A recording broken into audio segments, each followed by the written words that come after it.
Bonjour à tous, chers amis. Voilà, donc pour une nouvelle, un nouveau partage de l'Évangile. On va voir donc aujourd'hui l'onction de David. Donc c'est plutôt l'Ancien Testament. Et on va commencer par lire simplement une parole de Pierre. Donc dans 1 Pierre 4, 11, Pierre qui nous dit, si quelqu'un parle, que ce soit comme annonçant les oracles de Dieu.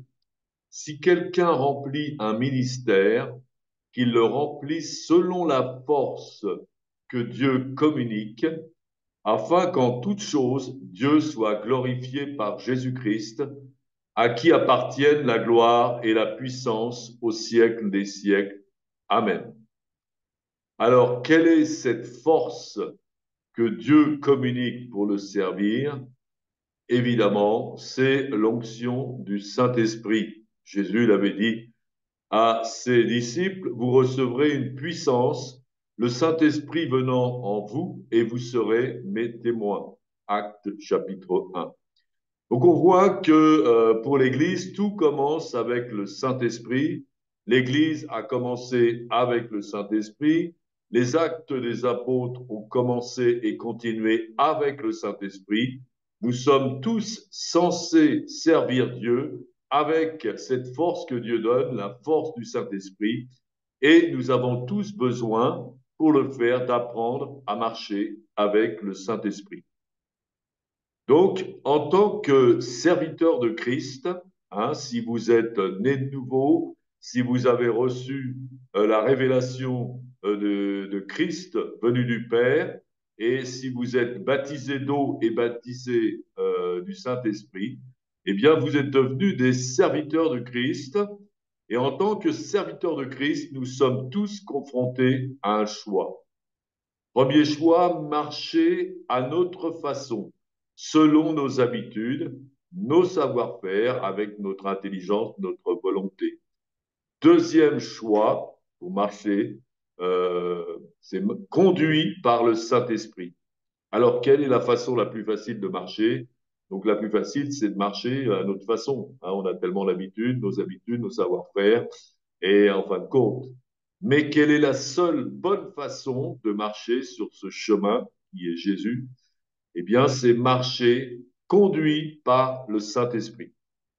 Alors maintenant, on va voir un texte dans l'Ancien Testament, texte bien connu, qui va nous parler de David et Goliath. Alors on va dire donc 1 Samuel 16, chapitre 16, à partir du verset 1.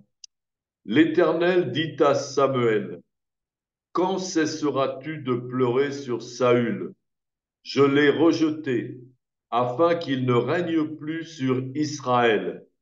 Remplis ta corne d'huile et va. Je t'enverrai chez Isaïe, Bethléemite, car j'ai vu parmi ses fils celui que je désire pour roi. Samuel dit, comment irai-je? Saül l'apprendra et il me tuera. Et l'Éternel dit, tu emmèneras avec toi une génisse et tu diras, je viens pour offrir un sacrifice à l'Éternel.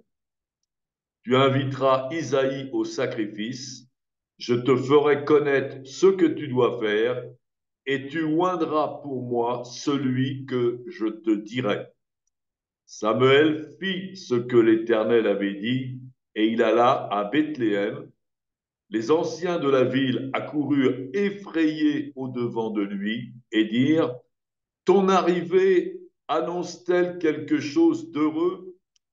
Il répondit, oui, je viens pour offrir un sacrifice à l'Éternel. Sanctifiez-vous et venez avec moi au sacrifice. Il fit aussi sanctifier Isaïe et ses fils et les invita au sacrifice. Alors, donc on voit dans ce texte que Samuel pleurait sur Saül. Hein. Alors, qui était Saül? Saül, c'était le premier roi d'Israël, un roi donné par Dieu au peuple de Dieu qui voulait absolument un roi. Et puis Samuel a oint aussi Saül comme roi et a travaillé aussi avec lui. Hein. Et donc, il avait l'habitude de travailler avec Saül. Il voyait comment fonctionner avec lui. Mais Samuel, enfin, Dieu avait rejeté Saül et Samuel avait du mal à tourner cette page. Hein, quand on fonctionne avec quelqu'un, quand on a l'habitude de travailler avec quelqu'un et et quand Dieu veut nous conduire dans une vie nouvelle, nous ouvrir une autre route, nous faire travailler avec d'autres gens, et nous avons du mal à tourner la page parce que nous sommes habitués à travailler avec quelqu'un, même si cette personne a déraillé, un peu comme Saül, eh bien, nous continuons dans les habitudes. Donc, on comprenait aussi que Samuel avait du mal à se détacher de Saül. Alors, pourquoi Dieu avait rejeté Saül? Eh bien, donc, on le voit dans les textes précédents, parce que Saül n'obéissait plus à Dieu. Il faisait les choses à sa manière. Il ne pouvait plus servir Dieu. Il marchait avec sa force et non plus avec la force du Saint-Esprit, n'obéissait plus à Dieu, n'était plus capable de faire les œuvres de Dieu. Donc Dieu l'a rejeté. Saül lui servait à rien. Alors, qu'est-ce que ça voulait dire pour Saül? Eh bien, ça voulait dire que pour Saül, il était plus conduit par l'Esprit de Dieu. Et il avait perdu maintenant cette relation avec le Saint-Esprit et il ne s'en rendait même pas compte. Et il ne s'en est jamais rendu compte. Dans nos vies, c'est la même chose. Nous pouvons aussi commencer à fonctionner avec le Saint-Esprit, et puis à un moment donné, donc pour une raison ou pour une autre, eh bien, nous arrêtons d'obéir à Dieu, nous ne marchons plus avec le Saint-Esprit, nous commençons par l'Esprit, nous finissons par la chair, et parfois nous ne nous en rendons même pas compte. Alors, quand Samuel arrive, on voit que les anciens sont effrayés. Voilà. Et les anciens, évidemment, ils étaient soumis au roi Saül, qui a continué à régner un certain nombre d'années. Et donc, ils se sont sans doute aussi laissés entraîner par le roi Saül. C'est lui qui commandait, c'est lui qui dirigeait, et tout le monde avait un peu peur de lui. On voit d'ailleurs tout à l'heure que Samuel avait peur de lui, hein, parce que Saül il voulait toujours commander, même s'il ne commandait plus sous l'onction du Saint-Esprit. Et de la même façon que Saül s'était laissé entraîner loin de Dieu, eh bien le peuple aussi suivait Saül et éloigné de Dieu. De quelque part, ils avaient une crainte, parce qu'ils savaient que Samuel était quelqu'un qui suivait le Seigneur, qui marchait avec le Saint-Esprit. Donc ils avaient peur de ce que Samuel pouvait dire. Ils avaient peur d'être repris, hein, un petit peu comme Adam et Ève qui se cachent après avoir péché.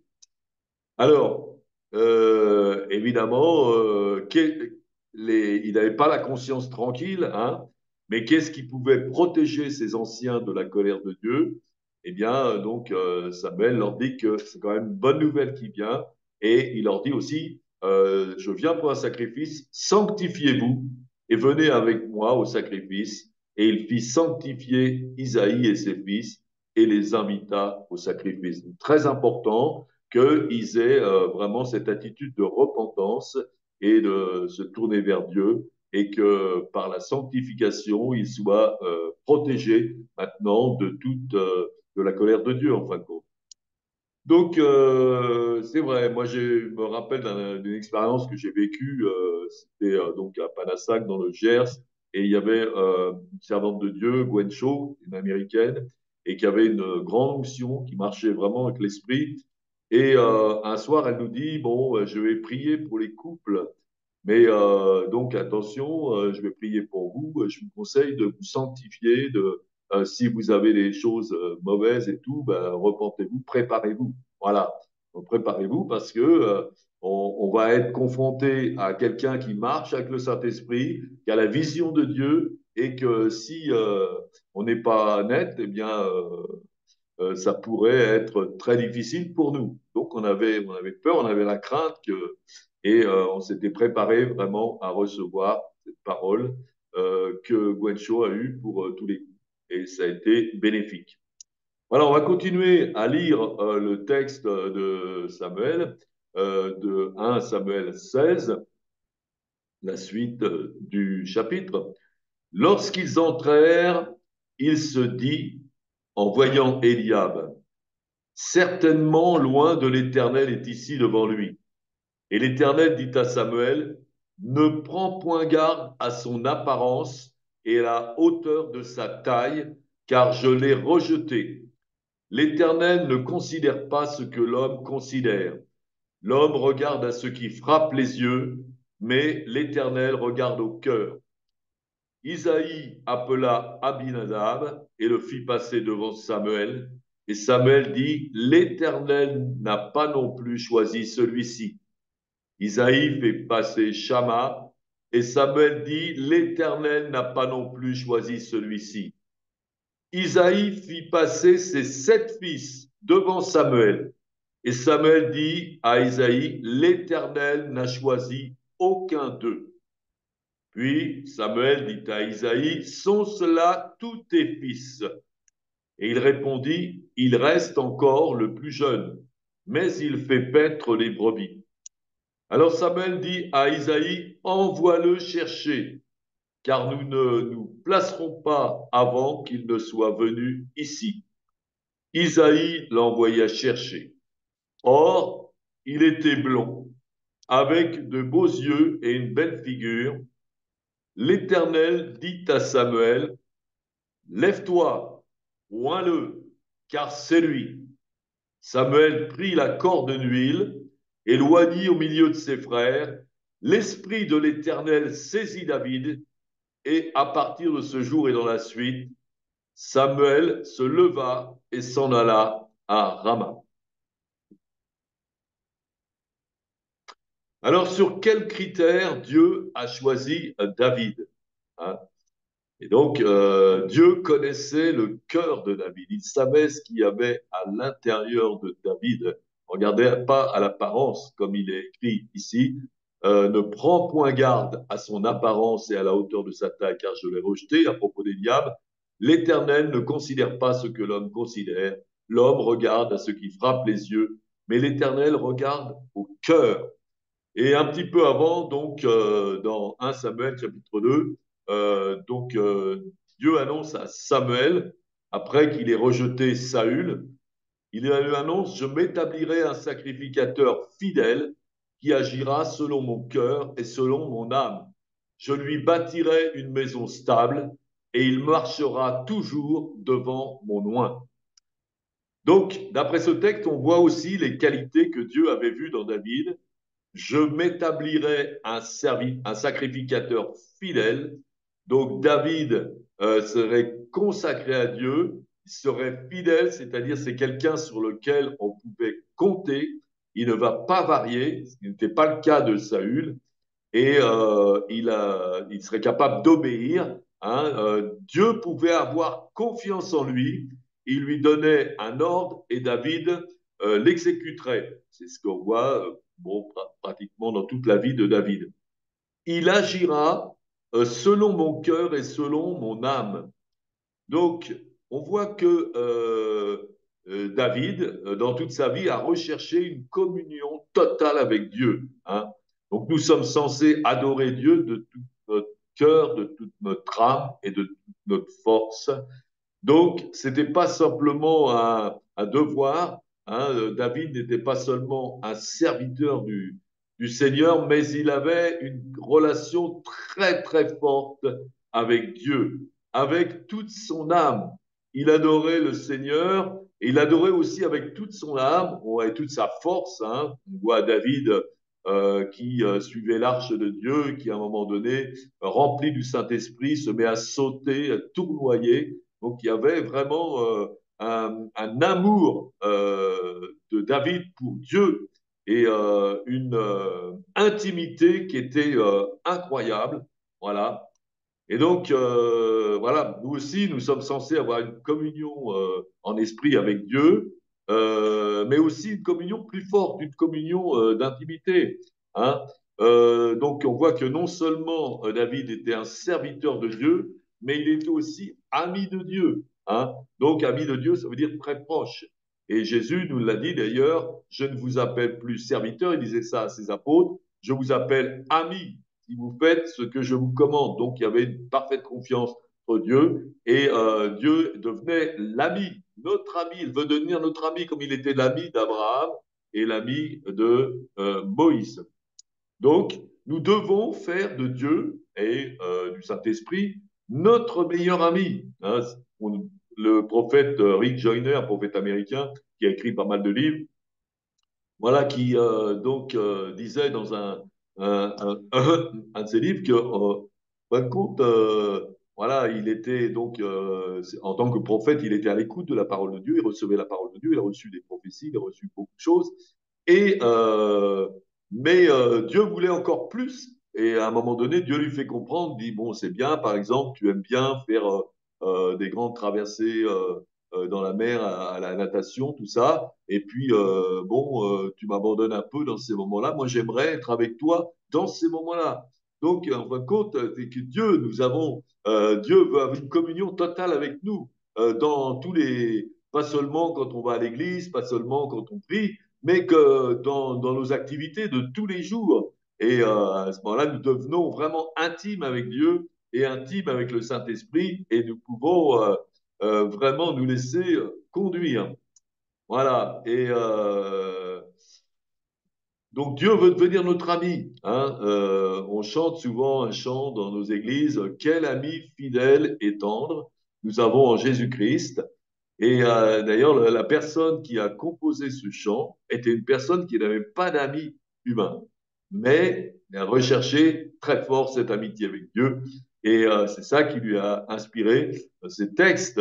Voilà, hein, parfois, c'est vrai que nous pouvons, dans l'Église, avoir des relations avec les gens, prier avec les gens, voilà, partager avec les gens, etc. Mais il n'y a pas toujours cette communion très forte où nous avons une confiance totale en quelqu'un, où nous pouvons nous abandonner comme un ami. Hein. Quelquefois, on a pu plus le faire avec des gens qui n'étaient pas forcément chrétiens, mais qui étaient des amis, avec qui on a pu se confier. Et c'est dommage. Hein. Je crois que Dieu veut, avec les frères et les sœurs en Christ, une communion beaucoup plus profonde. Hein, comme celle qu'avait, par exemple, David avec Jonathan. Hein, Jonathan était le fils de Saül, mais il avait une communion très forte avec David. Ils étaient amis. Hein, et quand Jonathan est mort sur le mont Gilboa, eh bien, David écrit un poème et il nous dit, je suis dans la douleur à cause de toi, Jonathan, mon frère. Tu étais mon ami et mon frère, tu faisais tout mon plaisir. Ton amour était pour moi admirable, au-dessus de l'amour des femmes. Donc on voit une communion entre David et Jonathan qui était extrêmement forte. Ils avaient cette communion parce que aussi ils avaient beaucoup de choses en commun. David, on va le voir, était un homme de foi et qui aimait Dieu et qui avait à la foi pour relever tous les défis. Et Jonathan était aussi un homme de foi. Hein. Ils avaient tous les deux le feu pour Dieu.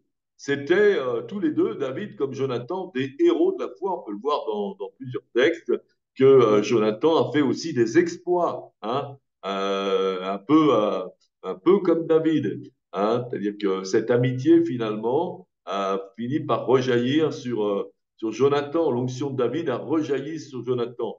C'était des hommes très courageux tous les deux. Voilà. Donc on voit aussi que David n'a pas été choisi par les hommes, mais par Dieu. Il était méprisé dans sa famille hein, quand le prophète arrive. Donc Isaïe amène tous ses fils, mais il laisse David à garder les moutons. Il n'a pas pris la peine de l'amener. Il dit oui, celui-là, c'est rien, c'est le petit dernier. Bon, hein. Et c'était d'ailleurs probablement un bâtard, qu'on appelle un bâtard, c'est-à-dire né en dehors du mariage. C'est ce que nous dit le psaume 51 au verset 5. Il dit, voici, je suis né dans l'iniquité et ma mère m'a conçu dans le péché. Donc, il était méprisé. C'était, voilà, Il est méprisé par ses frères, méprisé aussi peut-être par ses parents. Voilà. Et donc, et souvent, c'est comme ça. Dieu, c'est le choix de Dieu. Dieu prend des gens qui sont méprisés. Hein. Dieu prend des gens, comme dit Paul, c'est par les choses faibles, les choses viles. Dieu choisit les choses faibles, les choses viles, afin d'anéantir les fortes. Donc, il ne regarde pas ce qu'il a d'apparence, qui relève de la force, mais il va voir le cœur et il va prendre des gens qui, humainement, n'ont peut-être pas beaucoup d'aura, comme Jésus lui-même. Il a dit qu'il était méprisé, méprisé par les hommes. Il n'avait pas ni aspect, ni prestance, et nous ne le recherchions pas. Voilà, donc, eh bien, c'est ça, c'est le choix de Dieu, parce que Dieu ne regarde pas à l'apparence de la personne, mais il voit dans le fond du cœur, et c'est comme ça qu'il choisit ses serviteurs. Voilà. Et surtout, ce choix était très apprécié par David.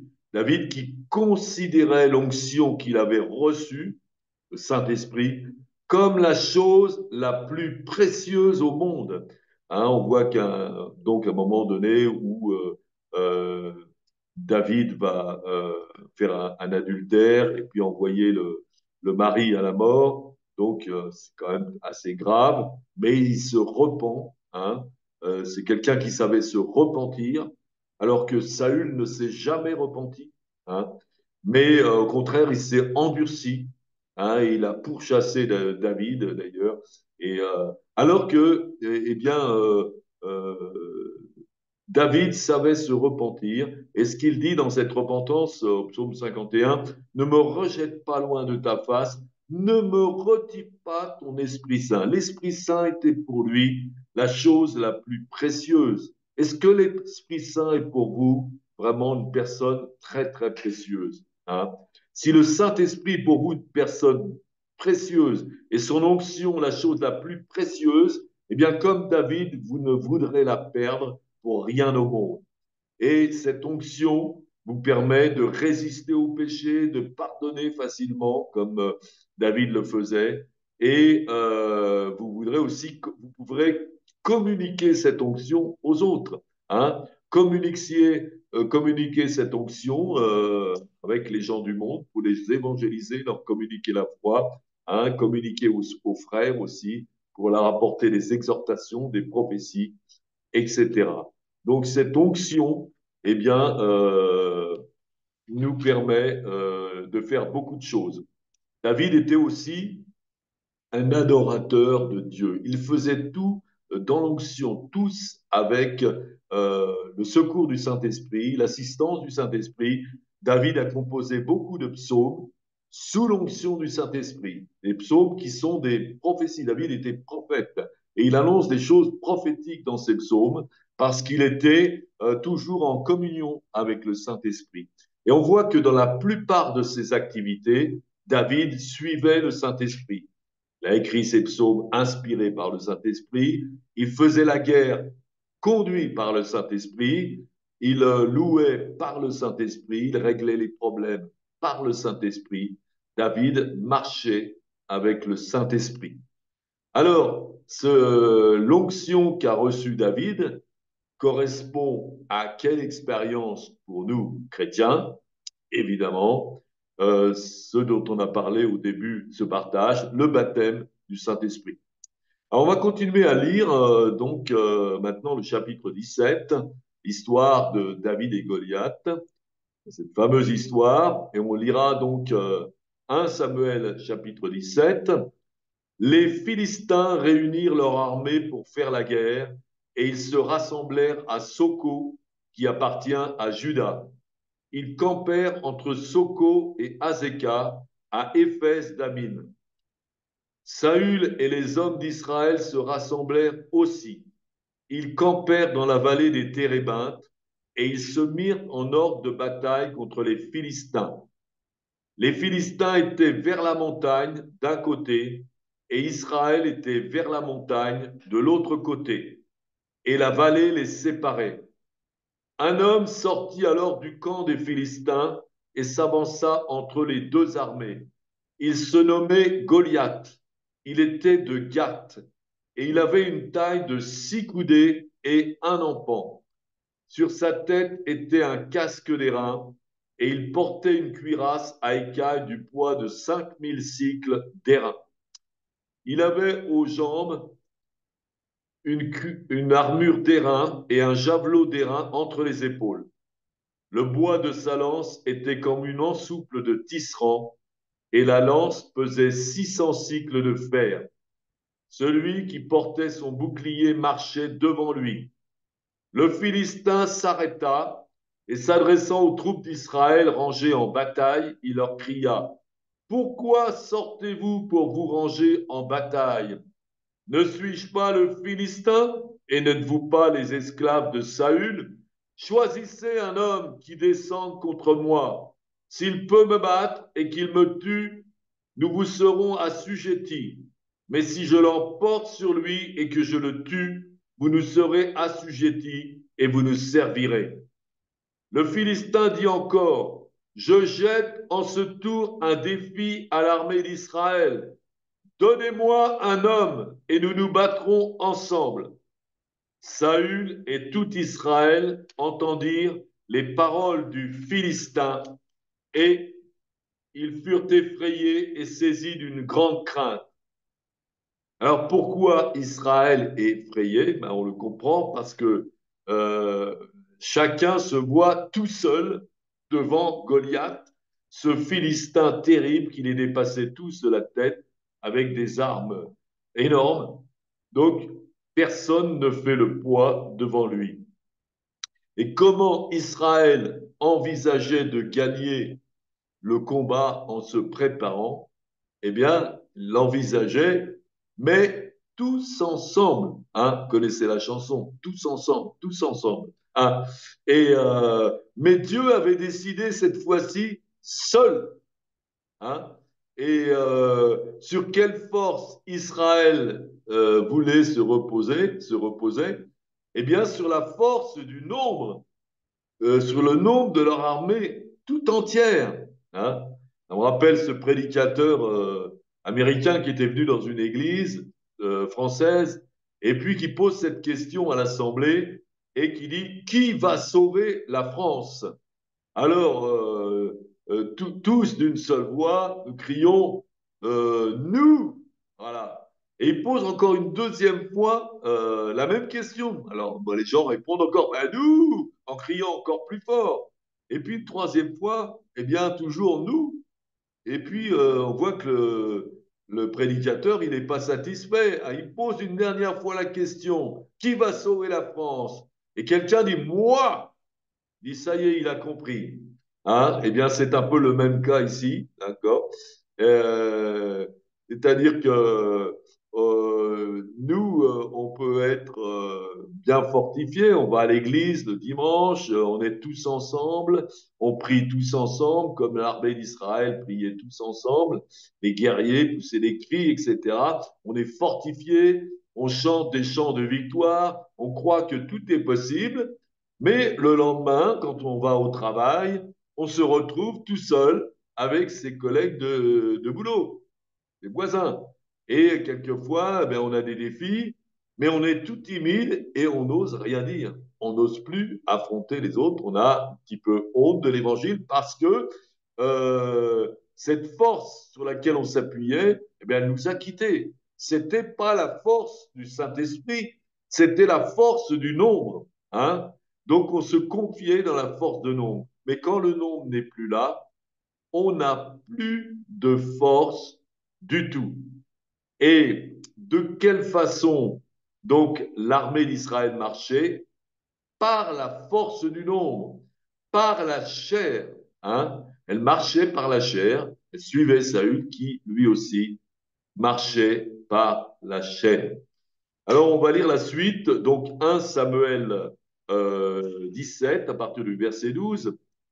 Or, David était fils de cet Éphratien de Bethléem de Juda, nommé Isaïe, qui avait 8 fils et qui, du temps de Saül, était vieux, avancé en âge. Les 3 fils aînés d'Isaïe avaient suivi Saül à la guerre.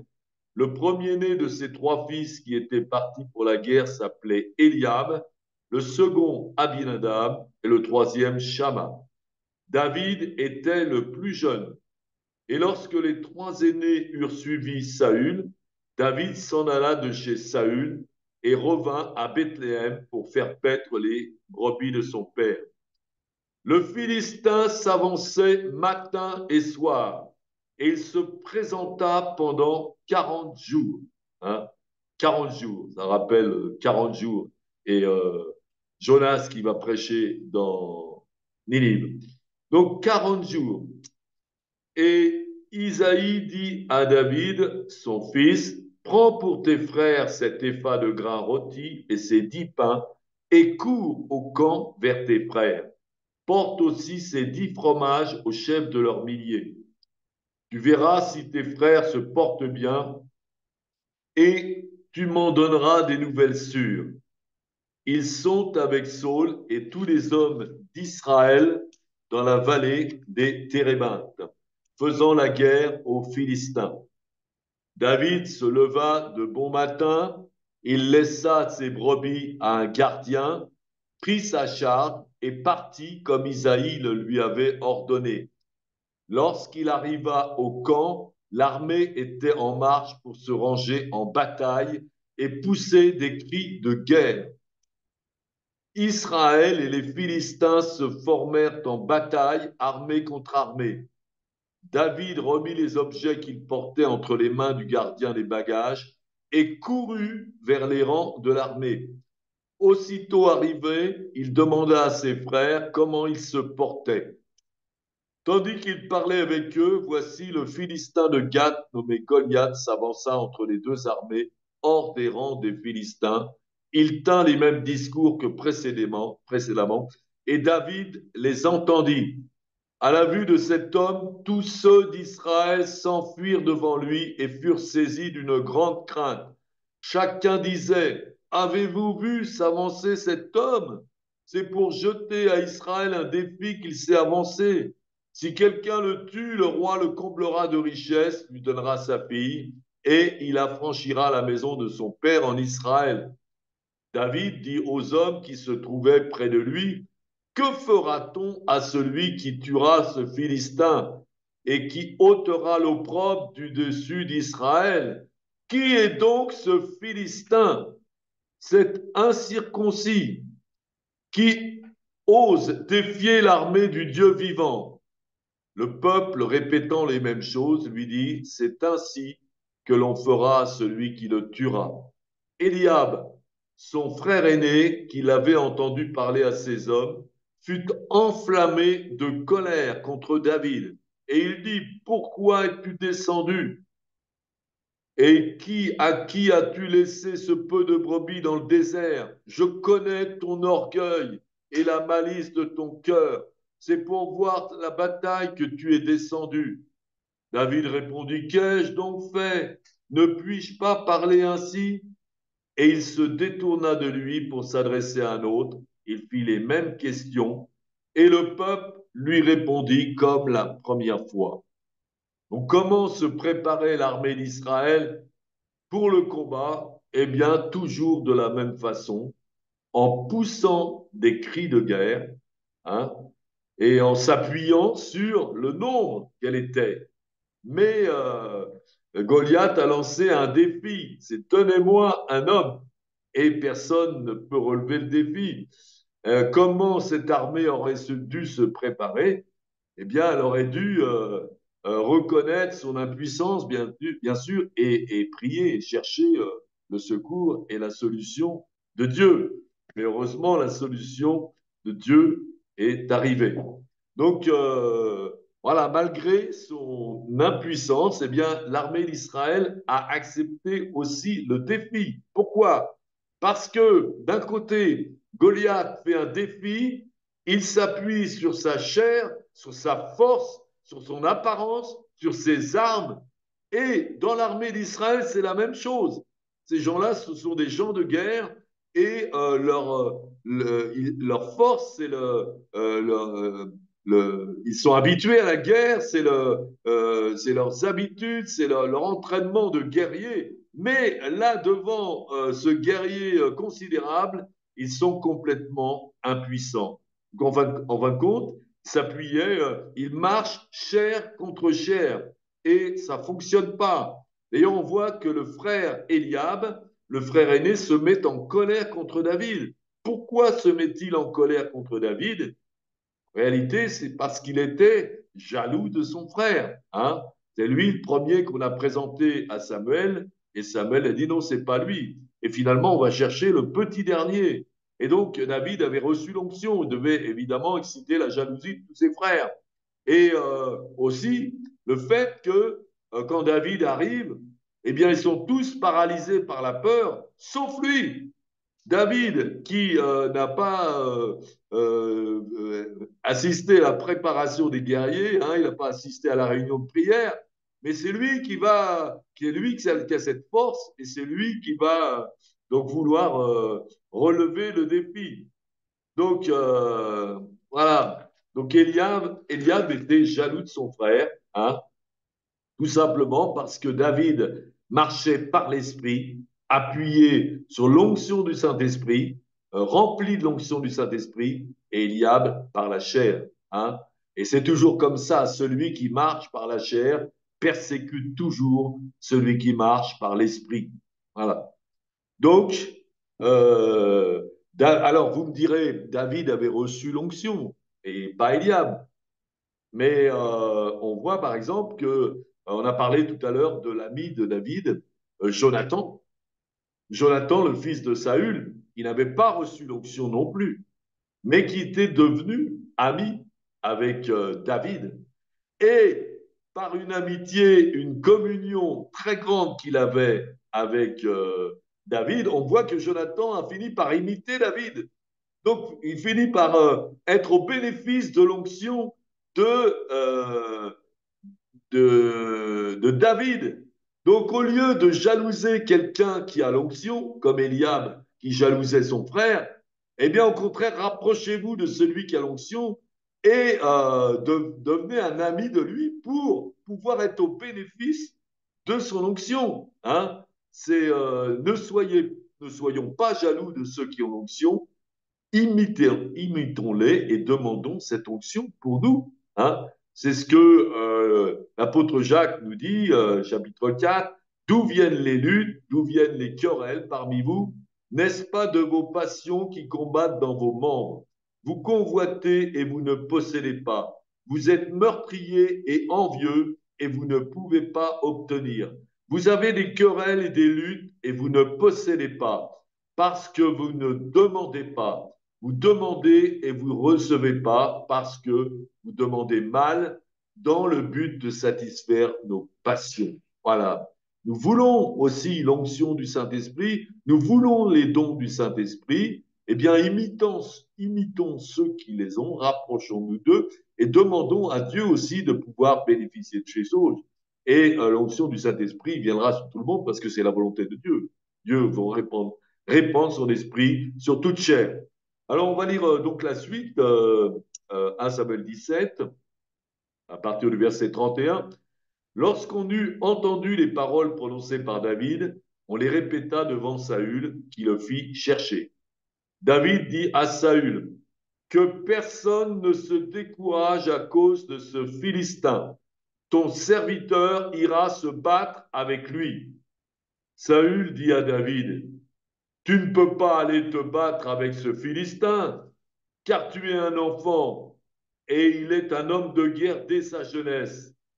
David dit à Saül, ton serviteur faisait paître les brebis de son père, et quand un lion ou un ours venait en enlever une du troupeau, je courais après lui, je le frappais et j'arrachais la brebis de sa gueule.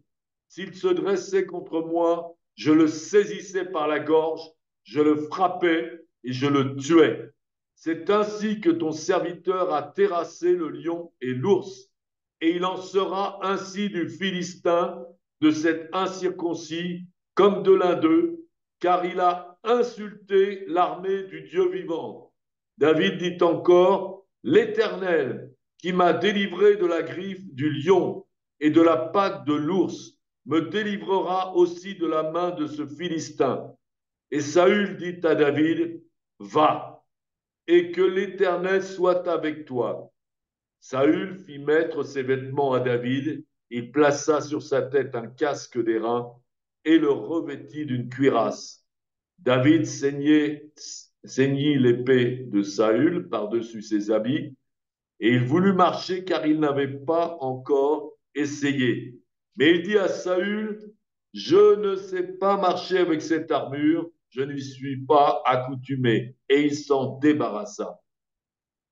Donc on voit dans ce texte aussi que Saül, qui lui aussi avait reçu l'onction, comme David, longtemps, mais quelque part il avait perdu cette onction et il était, si quelqu'un aurait dû affronter le Philistin, c'était lui, et il ne pouvait pas le faire parce qu'il avait perdu l'onction.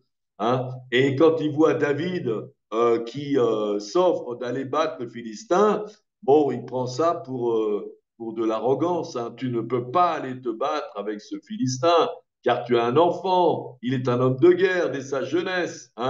Donc, euh, Saül aussi, voyez, la seule façon dont il marchait, c'est par la chair. Et il pensait que David marchait aussi par la chair. Et donc, qu'est-ce qui a convaincu Saül de laisser partir David pour affronter Goliath? Eh bien, David lui a raconté ses expériences, ses expériences de lutte contre le lion et de lutte contre l'ours, et de saisir ces bêtes sauvages par la gorge et de les tuer. Vous avez déjà vu des gens faire ça, des hommes faire ça? Non, il faut une onction surnaturelle, comme l'onction du Saint-Esprit, comme donc celui qui terrassait les lions. Et qu'il les déchirait Samson. Voilà. Donc David lui a parlé de ses expériences. Donc Saül a vu que oui, c'était pas n'importe qui ce petit bonhomme là. Il avait quand même des expériences et il s'est dit bon bah il aura peut-être qu'il va réussir à battre Goliath. Donc à ce moment-là, il l'a laissé partir. Voilà. Donc on voit que les origines de ces expériences de David étaient bien la puissance du Saint-Esprit, la puissance surnaturelle de Dieu. Qu'est-ce que ça révélait de David? David qui avait reçu l'onction, qui avait reçu le Saint-Esprit, ça ne s'est pas arrêté là. Des fois, il y a des gens, bon, voilà, j'ai reçu le baptême du Saint-Esprit, on s'arrête là. J'ai parlé en langue, on ne parle plus en langue. Bon, euh, David cultivait cette onction du Saint-Esprit, il l'a toujours cultivé dans toutes ses activités. Quand il était garder les moutons, ce n'était pas quelque chose de glorieux, mais il utilisait la puissance du Saint-Esprit. Il avait l'habitude de marcher avec le Saint-Esprit dans tout ce qu'il faisait. Et c'est ça qui est important. Nous avons reçu le Saint-Esprit en tant que chrétiens, mais marchons avec le Saint-Esprit dans tout ce que nous faisons. Hein. Moi, je me rappelle, quand j'étais prof, je donnais des exercices à mes élèves, et puis pendant qu'ils travaillaient, eh bien moi, j'étais constamment connecté au Saint-Esprit en lui demandant de me donner des exercices, des bons exercices pour les élèves, etc. Et Dieu le faisait. Donc, c'est une marche avec le Saint-Esprit qui peut être continuelle. Quand on est serviteur de Christ, quand on a été baptisé d'eau et d'esprit, nous servons Dieu. Nous sommes en mission, totalement en mission pour chaque chose qu'on fait. Que nous faisions des choses banales, comme de garder les moutons ou bricoler n'importe quoi, mais nous sommes en mission. Devons être toujours connectés au Saint-Esprit. Et c'est cette habitude de marcher avec le Saint-Esprit qui a préparé David, et David était prêt pour affronter Goliath. Quand nous sommes fidèles dans les petites choses, à marcher avec le Saint-Esprit dans les petites choses, eh bien Dieu peut nous confier de grandes choses, comme il a confié par la suite à David, qui est devenu le roi David, qui est devenu à qui il a été promis un règne éternel, et pour ça qu'on a appelé Jésus le fils de David. Voilà. Donc, en gardant les moutons, David faisait son école biblique avec le Saint-Esprit. Et nous aussi, donc, recevons le Saint-Esprit, mais après, donc, marchons tous les jours de notre vie, pour les choses banales comme pour les choses naturelles, avec le Saint-Esprit, dans notre travail, dans notre relation avec les autres, dehors, dans la rue, pour témoigner, etc. Donc, marchons avec le Saint-Esprit. Priez aussi pour les gens qui sont malades. On va lire la suite maintenant. Donc, toujours 1 Samuel 17, à partir du verset 40. Il prit en main son bâton, choisit dans le torrent 5 pierres polies, et les mit dans sa gibecière de berger et dans sa poche. Puis, sa fronde à la main, il s'avança contre le Philistin. Le Philistin s'approcha peu à peu de David, et l'homme qui portait son bouclier marchait devant lui. Le Philistin regarda, et lorsqu'il aperçut David, il le méprisa, ne voyant en lui qu'un enfant, blond et d'une belle figure. Le Philistin dit à David, suis-je un chien pour que tu viennes à moi avec des bâtons? Et après l'avoir maudit par ses dieux, il ajouta, viens vers moi, je te donnerai ta chair aux oiseaux du ciel et aux bêtes des champs. David dit aux Philistins, tu marches contre moi avec l'épée, la lance et le javelot. Et moi, je marche contre toi au nom de l'Éternel des armées, du Dieu de l'armée d'Israël que tu as insulté. Aujourd'hui, l'Éternel te livrera entre mes mains, je t'abattrai et je te couperai la tête. Aujourd'hui, je donnerai les cadavres du camp des Philistins aux oiseaux du ciel, aux animaux de la terre, et toute la terre saura qu'Israël a un Dieu.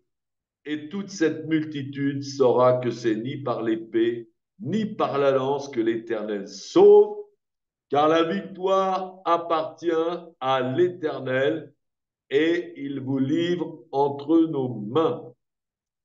Aussitôt que le Philistin se mit en mouvement pour marcher au-devant de David, David courut sur le champ de bataille à la rencontre du Philistin. Il mit la main dans sa gibecière, il prit une pierre et lança avec sa fronde. Il frappa le Philistin au front et la pierre s'enfonça dans le front du Philistin qui tomba le visage contre terre. Ainsi, avec une fronde et une pierre, David fut plus fort que le Philistin. Il le terrassa et lui ôta la vie sans avoir d'épée à la main. Il courut, s'arrêta près du Philistin, se saisit de son épée qu'il tira du front, le tua et lui coupa la tête.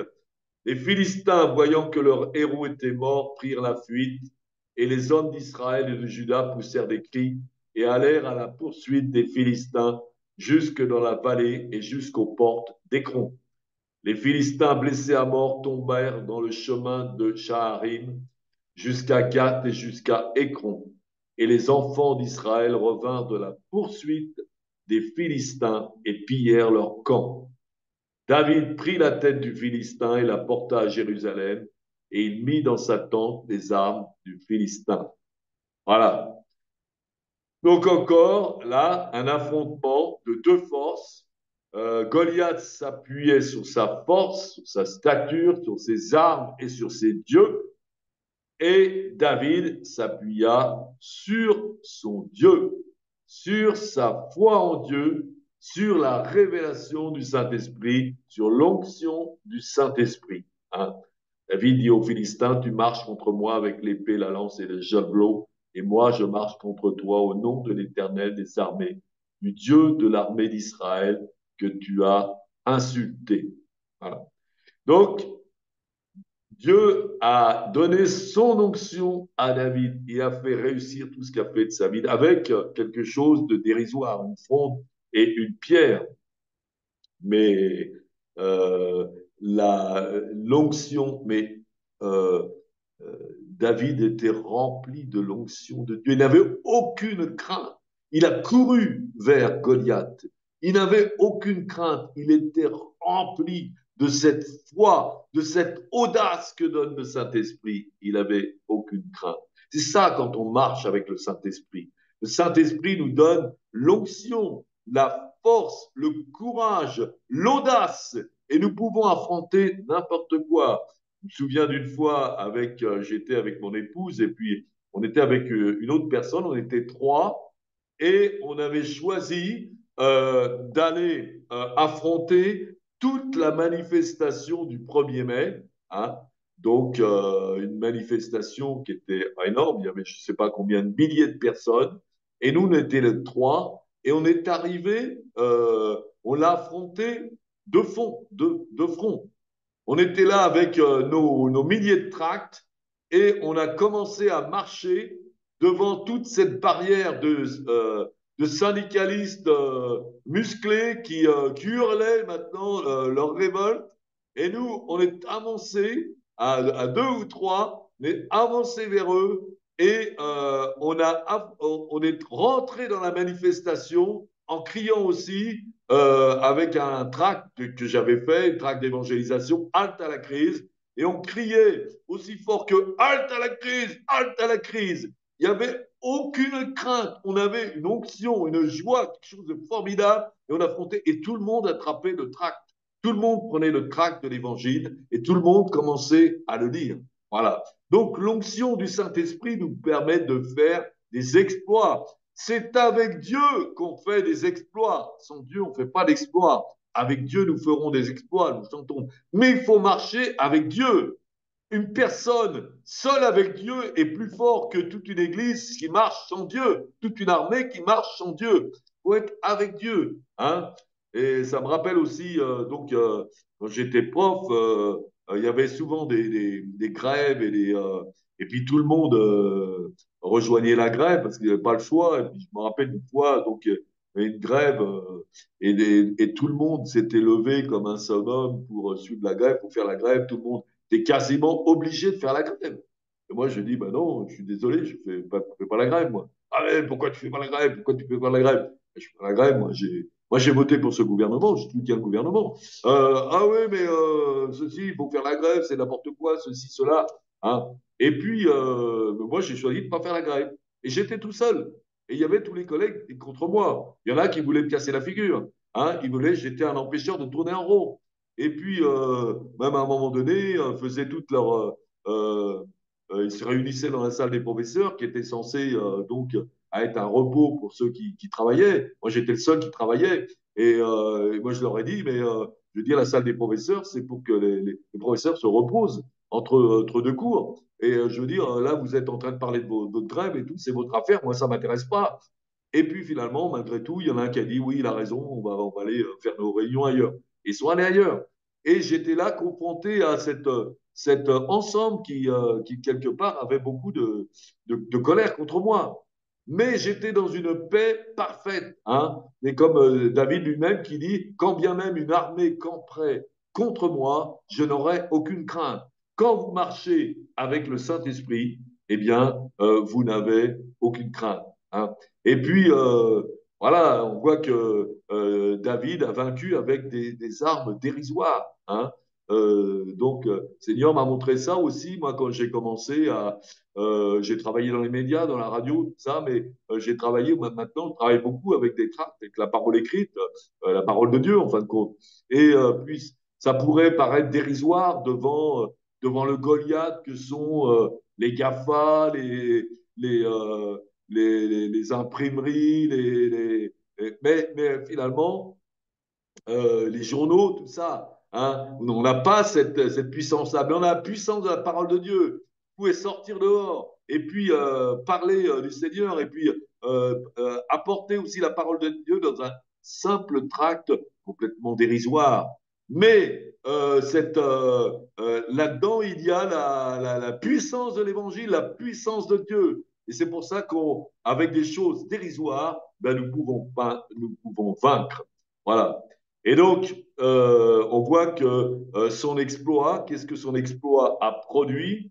C'est que l'exploit de David a permis que toute l'armée soit galvanisée après, et il a donné un témoignage non seulement euh, à son peuple pour voir qu'il fallait marcher par l'esprit, mais aussi aux Philistins. Le monde entier saura qu'il y a un Dieu en Israël. C'est ça que nous voulons démontrer. Avec la communion du Saint-Esprit, avec la puissance du Saint-Esprit, nous pouvons démontrer au monde qu'il y a un Dieu et qu'il y a un Dieu tout-puissant. En étant chrétien, marchant sans Saint-Esprit, on démontre rien du tout. mais avec la puissance du Saint-Esprit, eh bien, nous démontrons, ben, nous glorifions Dieu. Voilà. Bon, eh bien, on pourrait partager encore plus, mais je vous remercie beaucoup de votre écoute et je vous dis